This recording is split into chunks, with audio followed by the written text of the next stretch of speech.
When we are giving our power away, what we're doing is we're allowing an external person, circumstance, event, thing, whatever it is, to make choices for us. Well, what happens is that when we feel powerless to change a situation, it keeps us in victim consciousness. And nobody wants that.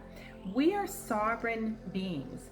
We came here with the freedom to choose. We all have free will. It's just a matter of, are we going to call back our power, and are we going to use our free will and our freedom to choose for ourselves to navigate and steer our lives in a different direction to one that feels more in alignment with who we are?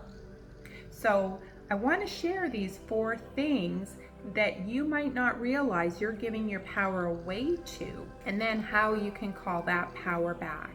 So the first thing is substance misuse. There was a time in my life where I worked in the corporate world, and I had a very high stress job. I was out of town all the time. I was flying across Canada, and there were periods in my career history where I was away more than I was at home.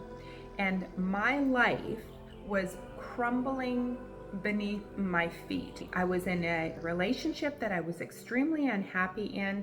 I was doing a career that kept me so disconnected from the essence of who I was. I was so completely out of alignment. But I got fixated on the money and how I was going to maintain my lifestyle as it was. And so the way that I coped with that is I began drinking.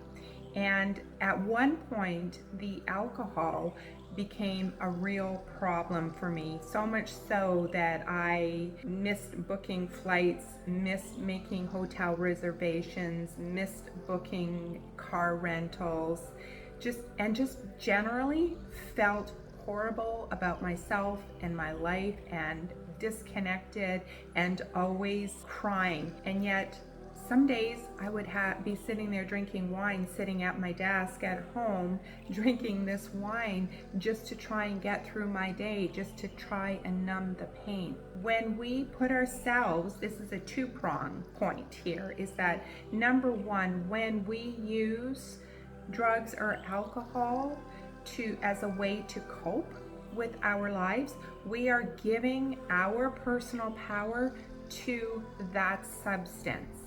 The other part of that is that when we are in a relationship, or when we are in a job or a situation where we have to numb out the pain of the stress of being in that situation, that is your higher self trying to guide you away from that person or that situation. But we get so attached to the money, to the fear of the change, to leaving the relationship, ending the situationship, ending the position, whatever it happens to be. We become so attached. You cannot be your best self if you are using a substance to cope with the reality of your life. And so it seems simple, not so simple sometimes. The way to call back your power, number 1, is to not use that substance anymore. And sometimes that's easier said than done. Sometimes you need support and help on that journey, because the shifts and the changes that you need to make to let go of the fear of letting go of whatever that situation is needs a little bit of support. That was the case for me.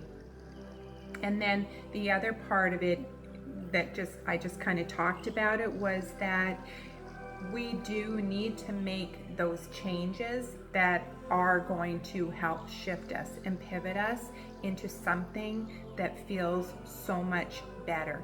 And when you make these shifts and changes, After being on the other side of this now, I can absolutely 100% tell you that when you are living in your purpose and when you are aligned with what is meant for your heart and your soul, you don't need drugs or alcohol to cope with your life.